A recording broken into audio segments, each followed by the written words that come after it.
اسی لیے آپ کو نہیں پتا چلتا کہ صحابہ نے شب برات منائے. کیوں آپ کو پتا اس لیے چلتا ہے کہ آپ کے یہاں اب راتوں کو قیام کرنے والے نہ رہے, آپ کے یہاں اب راتوں کو رونے والے نہ رہے, آپ کے یہاں راتوں کو گڑ گڑانے والے نہ رہے. جو مسلوں پہ گڑ گڑاتے تھے اب تو وہ نکڑ پہ بیٹھنے لگے, جو آہیں بھرتے تھے وہ تو قہقہے لگانے لگے. اب بتائیں, تو جب انسان عبادت سے دور ہو گیا تو پھر کبھی کبھی جو کوئی کام ہوتا ہے تو اس کی شہرت ہوتی ہے, کبھی کبھی کوئی کام ہوتا ہے تو اس کے متعلق چرچے ہوتے ہیں.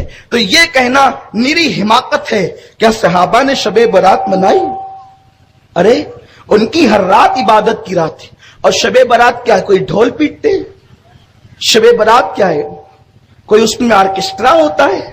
شب برات بس اتنی ہے کہ علماء کہتے ہیں کہ اس رات عبادت کرو, صلاۃ التسبیح پڑھو, نوافل پڑھو, اپنے اللہ کی بارگاہ میں توبہ کرو, قبرستان حاضری دو.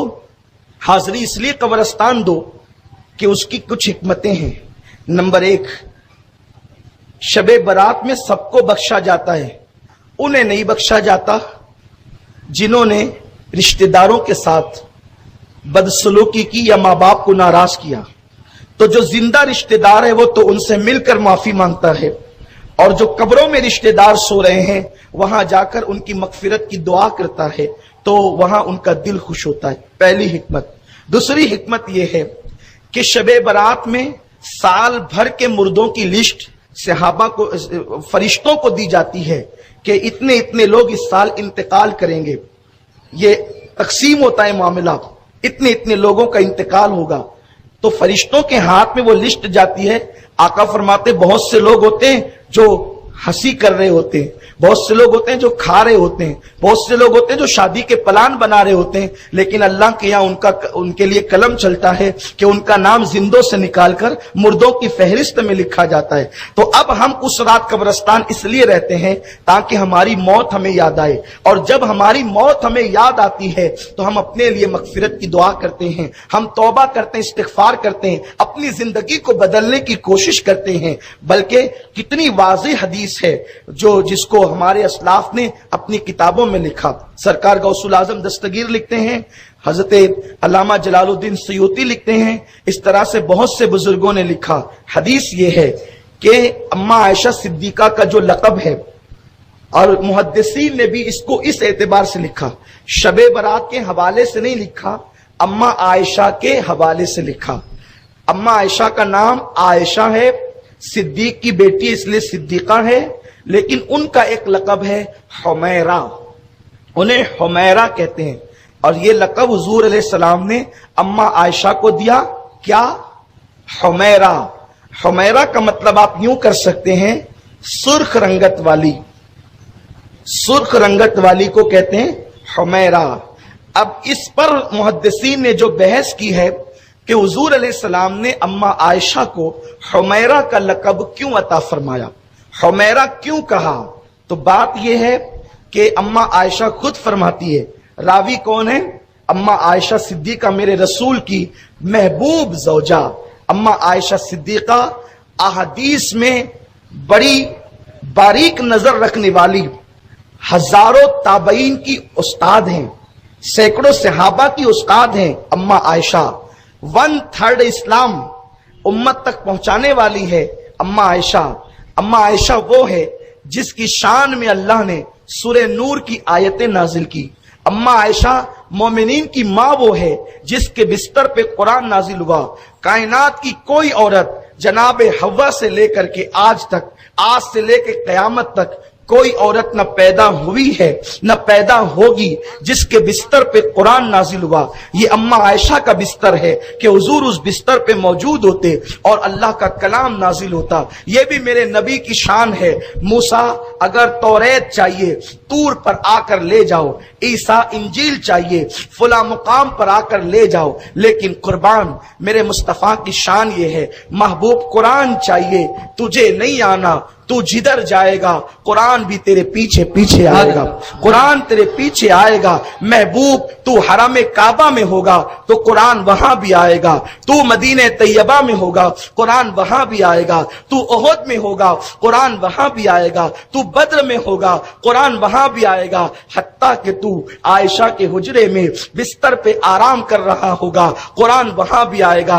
لیکن قرآن تو اللہ کا کلام ہے۔ آپ توجہ فرمائیں اپنے نبی کی شان کیا ہے۔ سب سے بڑا مسئلہ یہی ہے کہ اس امت نے اپنے نبی کے مرتبے کو فراموش کر دیا۔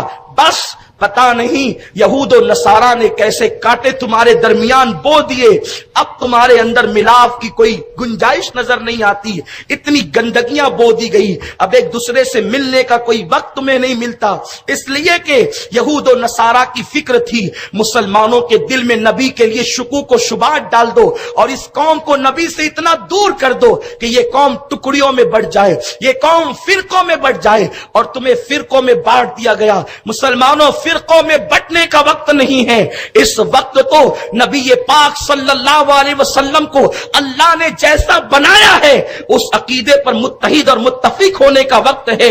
زمانہ تمہیں مٹانے کے چکر میں ہے، بیت المقدس خطرے میں ہے، حرمین شریفین خطرے میں ہے، اس وقت ٹکڑی اور فرقوں میں بٹنے کا ٹائم تو نہ تھا، اس وقت تو وقت وہ تھا کہ ابو بکر و عمر، عثمان و علی کا، سعد و سعید کا، طلحہ و زبیر کا جو عقیدہ تھا، تم اپنے انانیت کے بت توڑ کر صحابہ کے عقیدے پر آ جاتے اور ہاتھ میں ہاتھ ملا کر اسلام کا جو ہے وہ تحفظ کرتے۔ لیکن ہائے تمہارے درمیان ایسے پیٹ کے پجاری پیدا ہو گئے جو تمہیں ملنے نہیں دیتے، ملنے سے تمہیں روکتے ہیں۔ اگر تم آگے بڑھتے ہو حق کی طرف تو کبھی شرک کا خوف دلایا جاتا ہے، کبھی بدعت سے دھمکایا جاتا ہے۔ یاد رکھو، آپ دیکھو اپنے نبی کی شان کیا ہے۔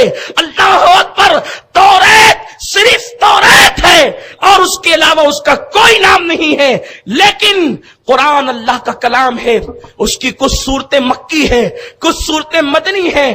لوگ کہتے ہیں یہ مکی مدنی صورتیں کیا ہیں، مکی مدنی صورتیں کیسے ہو گئی؟ ارے وہ تو کلام اللہ کا ہے، اللہ مکان سے پاک ہے، نہ اللہ مکی ہے نہ اللہ مدنی ہے، پھر اس کا کلام مکی مدنی کیسے ہو گیا؟